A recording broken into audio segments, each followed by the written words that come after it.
Assalamualaikum warahmatullahi wabarakatuh. Saya Bella Elvindra, NIM 21273 dari kelas PAI 3B. Saya akan membacakan dua materi, yaitu untuk tugas ujian akhir semester pengembangan kurikulum yang diampu oleh Ibu Salmiwati. Yang pertama yaitu saya akan membahas materi tentang konsep pengertian pengembangan kurikulum. Konsep pengembangan kurikulum dibedakan menjadi tiga. Yang pertama yaitu konsep berdasarkan substansi, di mana kurikulum dijadikan sebagai substansi dalam proses pembelajaran di sekolah. Yang kedua yaitu konsep kurikulum sebagai sistem, yaitu di mana kurikulum tersebut dijadikan sebagai sistem dalam pembelajaran di sekolah. Yang ketiga yaitu kurikulum sebagai bidang studi, yaitu di mana kurikulum dijadikan sebagai bidang studi dalam ilmu pengetahuan di sekolah. Selanjutnya kita membahas tentang pengertian kurikulum.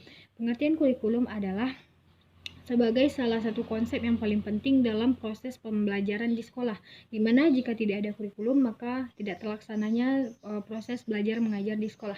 Selanjutnya yaitu dimensi kurikulum. Dimensi kurikulum dibedakan menjadi tiga.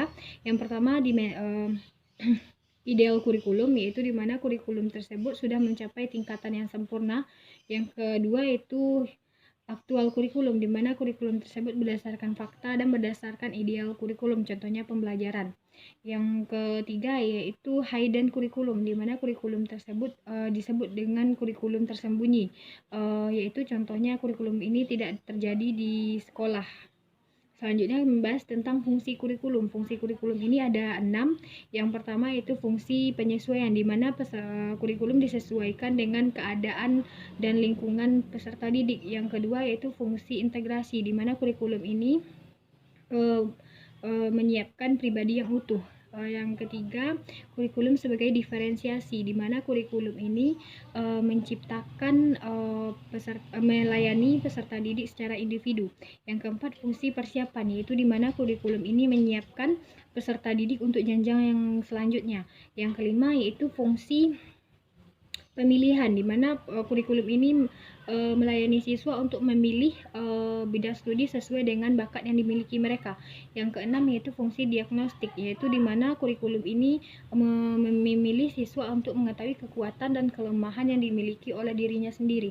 Selanjutnya peranan kurikulum. Peranan kurikulum ada 3. Yang pertama peranan konservatif, yaitu kurikulum menafsirkan kebudayaan sebagai generasi muda. Yang kedua yaitu kurikulum sebagai evaluatif, yaitu kurikulum menilai siswa secara kegenerasian muda dan kebudayaan. Yang ketiga yaitu kurikulum sebagai kurikulum kreatif, yaitu di mana kurikulum tersebut memberikan dampak yang baru terhadap generasi muda yang di masa sekarang maupun yang di masa akan datang. Itulah penyampaian materi yang pertama. Dan materi yang kedua yaitu saya akan membahas tentang landasan pengembangan kurikulum. Landasan pengembangan kurikulum ini dibedakan menjadi 5. Yang pertama yaitu landasan pengembangan kurikulum itu sendiri, yaitu landasan yang bersumber dari bidang studi dalam pembelajaran. Yang kedua landasan yang bersumber dari kurikulum. Yang ketiga landasan yang bersumber dari peserta didik dalam pengembangan kurikulum tersebut. Yang kedua yaitu landasan filosofis, yaitu landasan yang berdasarkan kepada filsafat tertentu. Yang ketiga yaitu landasan psikologis, yaitu di mana landasan pengembangan kurikulum dalam seperangkat tingkah laku manusia itu sendiri. Contohnya dalam manusia itu merefleksikan kepada kehidupan dan pendidikan yang berwawasan.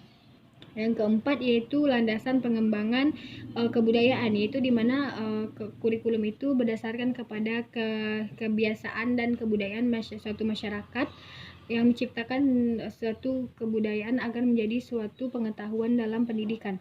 Yang kelima yaitu landasan pengetahuan iptek atau landasan iptek, yaitu di mana kurikulum tersebut menjadi landasan dalam ilmu pengetahuan teknologi, menjadi landasan dalam merealisasikan teknologi dalam pendidikan, menjadikan teknologi dalam proses pembelajaran. Dan hanya sekian penyampaian materi dari saya. Salah dan janggal saya mohon maaf. Assalamualaikum warahmatullahi wabarakatuh.